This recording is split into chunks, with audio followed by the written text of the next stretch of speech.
ಎಲ್ರಿಗೂ ನಮಸ್ಕಾರ. Welcome to Sudha ಅಡುಗೆ ಯೂಟ್ಯೂಬ್ ಚಾನಲ್ಗೆ ಸ್ವಾಗತ. ಯಾರೆಲ್ಲ ಹೊಸ್ದಾಗಿ ನೋಡ್ತಾ ಇದ್ದೀರಾ ಸಬ್ಸ್ಕ್ರೈಬ್ ಮಾಡ್ಕೊಂಡು ವಿಡಿಯೋ ನೋಡಿ ಅಂತ ಹೇಳ್ತಾ ಇವತ್ತಿನ ಅಡುಗೆ ಸ್ಟಾರ್ಟ್ ಮಾಡೋಣ. ಇವತ್ತಿನ ಅಡುಗೆ ಬಂದು ಈರುಳ್ಳಿ ಪಕೋಡ ಮಾಡೋದು ಹೇಗೆ ಅಂತ ತಿಳ್ಕೊಳ್ಳೋಣ. ಇದಕ್ಕೆ ಮೀಡಿಯಮ್ ಸೈಜ್ ಆಗೋಷ್ಟು ನಾನು 5 ಗೆಡ್ಡೆ ಈರುಳ್ಳಿನ ಹೆಚ್ಚಿಟ್ಕೊಂಡಿದ್ದೆ. ಈರುಳ್ಳಿನ ಹಾಕೊತಾ ಇದ್ದೀನಿ. 5ರಿಂದ 6 ಹಸಿಮೆಣಸಿನಕಾಯಿ ಹೆಚ್ಚಿಟ್ಕೊಂಡಿದ್ದೆ, ಅದನ್ನು ಕೂಡ ಹಾಕೋತಾ ಇದ್ದೀನಿ. ಒಂದು ಸ್ವಲ್ಪ ಕರಿಬೇವು ಸೊಪ್ಪು ಹಾಕೊಳ್ಳೋಣ. ಇದಕ್ಕೆ ಒಂದು ಸ್ವಲ್ಪ ಶುಂಠಿ ಪೇಸ್ಟ್ ಮಾಡಿಟ್ಕೊಂಡಿದ್ದೆ, ಅದನ್ನು ಕೂಡ ಆ್ಯಡ್ ಮಾಡೋಣ.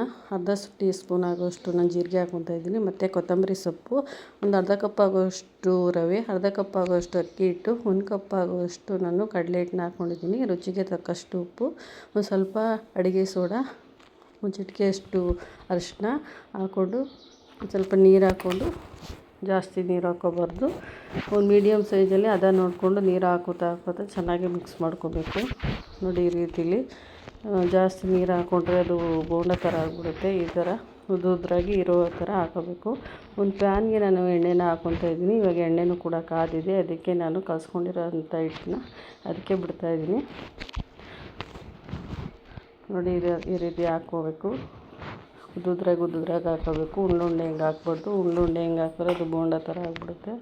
ನೋಡಿ ಈ ಥರ ಎಲ್ಲ ಹಾಕಿದ್ರೆ ಚೆನ್ನಾಗಿ ಕ್ರಿಸ್ಪಿಯಾಗಿ ಬರುತ್ತೆ. ಇವು ಹೊರಗಡೆ ಎಲ್ಲ ತಂದು ತಿನ್ನೋದಕ್ಕಿಂತ ಈ ಥರ ನಾವು ಮನೆಯಲ್ಲೇ ಮಾಡ್ಕೊಂಡು ತಿಂದರೆ ತುಂಬಾ ಮಕ್ಕಳುಗಳು ಎಲ್ಲ ಇಷ್ಟಪಡ್ತಾರೆ, ಮತ್ತು ಆರೋಗ್ಯನೂ ಕೂಡ ಚೆನ್ನಾಗಿರುತ್ತೆ.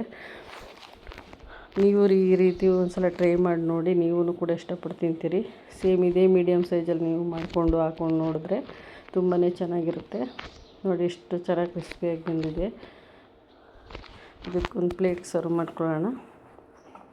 ಸರ್ವ್ ಮಾಡ್ಕೊಂಡು ಆಗಿದೆ. ಇವಾಗ ಇದಕ್ಕೆ ಒಂದು 2 ಕರಿಬೇವು ಸೊಪ್ಪು ಹಾಕ್ಕೊಂಡು ನಾನು ಫ್ರೈ ಮಾಡ್ಕೊಂಡು ಅದಕ್ಕೆ ಹಾಕ್ಕೊತಾ ಇದ್ದೀನಿ. ಅದು ಹಾಕ್ಕೊಂಡ್ರೆ ಕರಿಬೇವು ಸೊಪ್ಪು ಫ್ಲೇವರು ತುಂಬಾ ಚೆನ್ನಾಗಿರುತ್ತೆ. ನೀವು ಈ ರೀತಿ ಒಂದು ಸಲ ಟ್ರೈ ಮಾಡಿ ನೋಡಿ, ಎಲ್ಲರೂ ತುಂಬ ಇಷ್ಟಪಟ್ಟು ತಿಂತಾರೆ. ಈ ವಿಡಿಯೋ ಇಷ್ಟ ಆದರೆ ಲೈಕ್ ಮಾಡಿ, ಶೇರ್ ಮಾಡಿ, ಕಮೆಂಟ್ ಮಾಡಿ.